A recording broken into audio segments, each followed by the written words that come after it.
Welcome to my channel. Subscribe, listen, and enjoy my stories every day. From the beginning, my gut warned me about Mabel's boss, Jeremy. He had a slick charm and a way of lingering around her that set my teeth on edge. Mabel, with her trusting eyes and gentle laugh, always brushed off my concerns, assuring me it was all professional.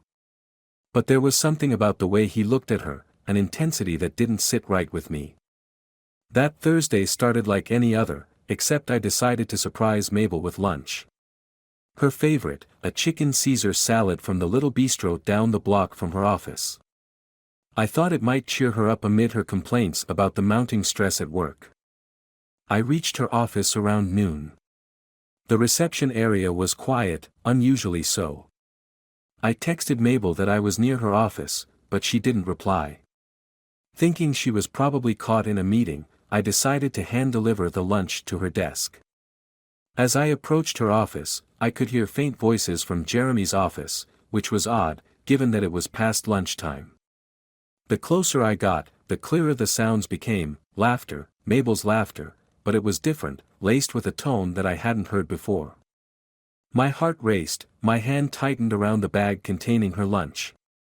Compelled by a mix of curiosity and dread, I edged closer to the slightly ajar door of Jeremy's office.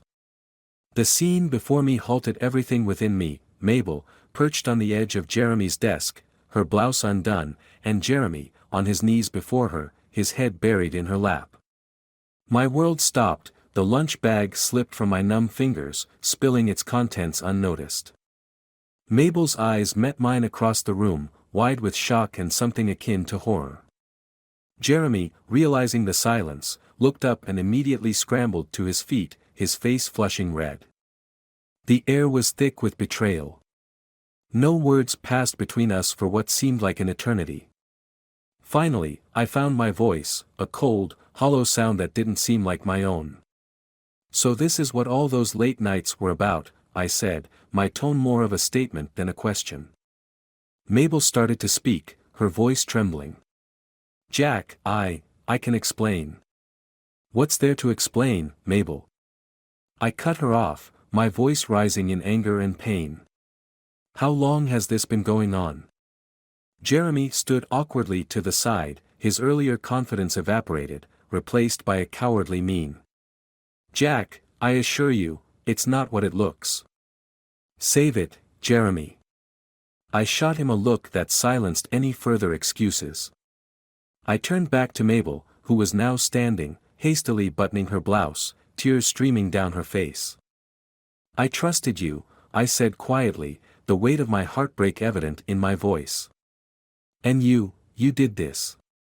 I left the office without waiting for her response, the image of her betrayal seared into my mind. The drive home was a blur, my thoughts consumed by anger and the piercing sting of betrayal. By the time I reached our house, a plan was forming in my mind. Mabel had shattered our life together with her deceit, and I was resolved. Her life, as she knew it with me, was over. I would ensure that this betrayal was something she would regret forever. The divorce would be just the beginning. I would make sure I never saw her again, and she would realize the cost of her choices. The intrigue of the main plot, rooted in betrayal and revenge, would unravel in the chapters to come, revealing the depths of deception and the lengths to which a scorned heart would go to seek retribution. The following morning, the air in our house was heavy, charged with the aftermath of revealed secrets. I had spent a sleepless night on the couch, my mind racing with images of Mabel's betrayal and plans for the future. As sunlight pierced through the blinds, casting long shadows across the room, I heard the tentative footsteps of Mabel descending the stairs. She found me sitting at the kitchen table, surrounded by scattered papers and legal documents. "Jack, we need to talk," she began, her voice low, a tremble betraying her nervousness. I didn't look up from the documents. "There's nothing to talk about, Mabel. You've made your choices very clear." "Please, Jack," she pleaded, pulling out a chair and sitting opposite me. "It was a mistake. A terrible, horrible mistake." I finally raised my eyes to meet hers. The pain and regret I saw there might have once stirred my sympathy, but now it only fueled my resolve. A mistake. Is that what you call it? How long, Mabel? How long have you been lying to me? She flinched as if struck. It wasn't planned, Jack. It just happened. It didn't mean anything. Didn't mean anything. I slammed my hand on the table, making her jump. It meant enough to throw away our marriage, our life together. I'm so sorry, Jack, she sobbed, her hands trembling. Can we please try to? There's no we anymore, I interrupted coldly. It's just you and whatever you had with him. It's over, Mabel. The finality in my voice seemed to break something in her. She looked down, tears dripping onto the table. I watched her for a moment, my heart hardening against the sorrow I once would have comforted. I stood, gathering the divorce papers. I've contacted a lawyer. I want you out of the house by tonight. I can't stand to look at you a moment longer. Jack, please. This is non-negotiable, Mabel. I thrust the papers towards her. You'll find that I'm being more than generous under the circumstances. The apartment is paid up for the next 6 months. You'll have time to figure out your next steps. Her eyes widened as she scanned the documents. You're giving me the apartment. It's the least I can do to get you out of my life as quickly as possible. The harshness in my voice surprised even me. She signed the papers, her hand shaking so violently that her signature was barely legible. Handing them back, she whispered, I really am sorry, Jack. I took the papers without a word, my mind already on the next steps. As she stood to leave, I felt a strange detachment wash over me. The woman who was leaving my kitchen was no longer the woman I had loved. That Mabel was gone, replaced by the stranger before me. After she left, I sat back down, alone in the sudden silence of the house. The first phase of my plan was in motion, but my thoughts were already moving forward to the next steps. My revenge wouldn't end with a simple divorce. No, it was just the beginning. Mabel had taken my trust and shattered it, I would take her newfound independence and shatter that too. As Mabel moved into the apartment, my next plan of action was already brewing. I knew that simply severing ties wasn't enough, I wanted her to feel a fraction of the devastation she caused me. I sat at my desk, the glow from my computer screen casting a harsh light in the dim room. I began my work by diving into the intricate web of Mabel's professional life. Jeremy, her boss, was my first target. With meticulous precision, I crafted an anonymous email filled with allegations of misconduct, backed by carefully photoshopped images and ambiguous insinuations of their affair. I hit send, knowing it would ignite a scandal that would ripple through their office. The next morning, I drove past their office building, a smirk tugging at my lips as I saw the chaos unfolding. News vans and reporters crowded the entrance, each eager to catch a piece of the salacious story. Mabel's world was starting to crumble, just as mine had. Later that day, as I sat in my living room flipping through the mail, an unexpected knock at the door startled me. I opened it to find a disheveled Mabel, her eyes red and swollen, her posture defeated. Jack, please, she pleaded as soon as I cracked the door, I need to talk to you.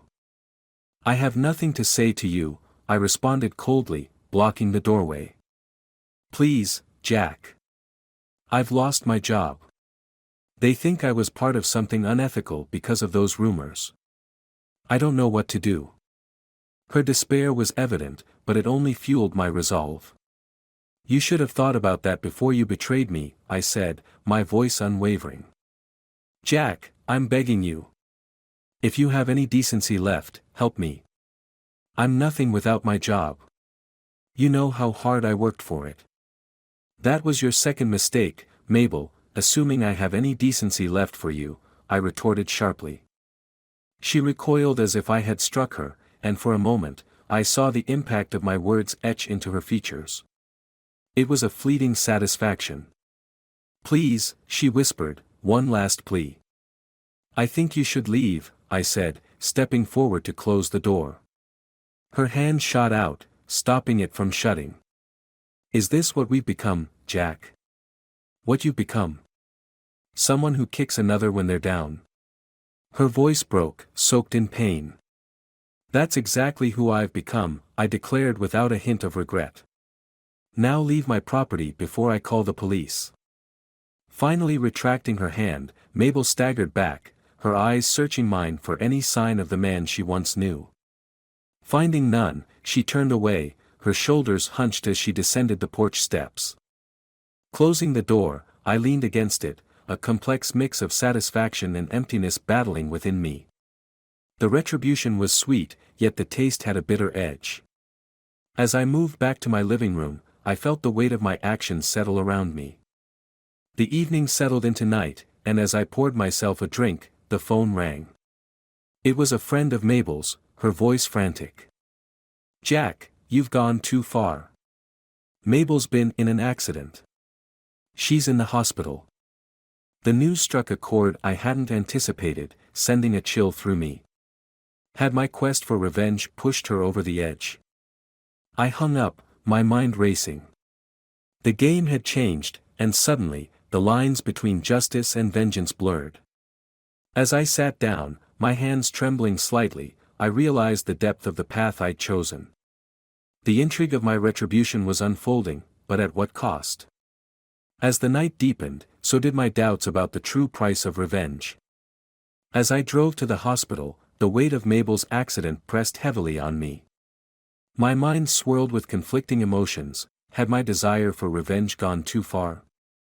The stark hospital lights did nothing to ease the gnawing in my stomach as I approached her room.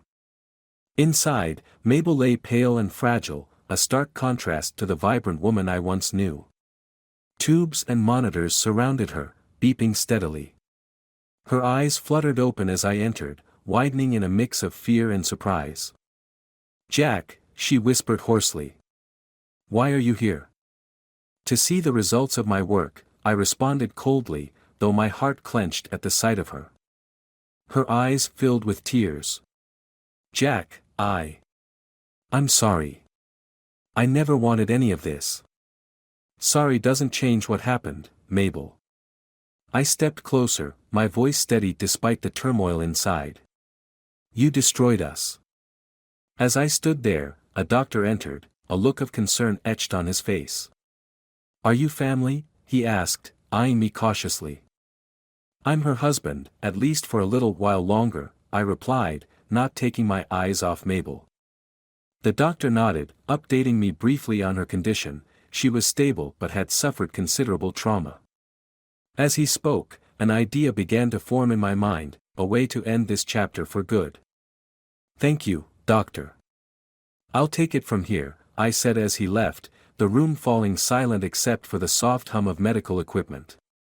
Mabel reached out, her hand trembling. "Jack, please. Can we just talk about this?" I took her hand, not out of affection, but as a player moves a pawn on a chessboard. "We are way past talking, Mabel." Leaning in, I whispered, "You know, I made sure that Jeremy would be out of the picture permanently. The scandal was just the beginning. His career, his reputation, ruined. Just like he ruined our marriage." Her eyes widened in horror. "You didn't." "Oh, but I did. And now, it's your turn. You will resign from your job officially.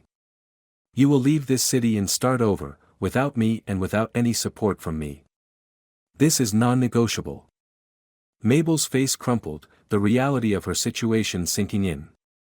"You're enjoying this, aren't you? Seeing me like this? It's justice, Mabel. You betrayed me, and now you face the consequences.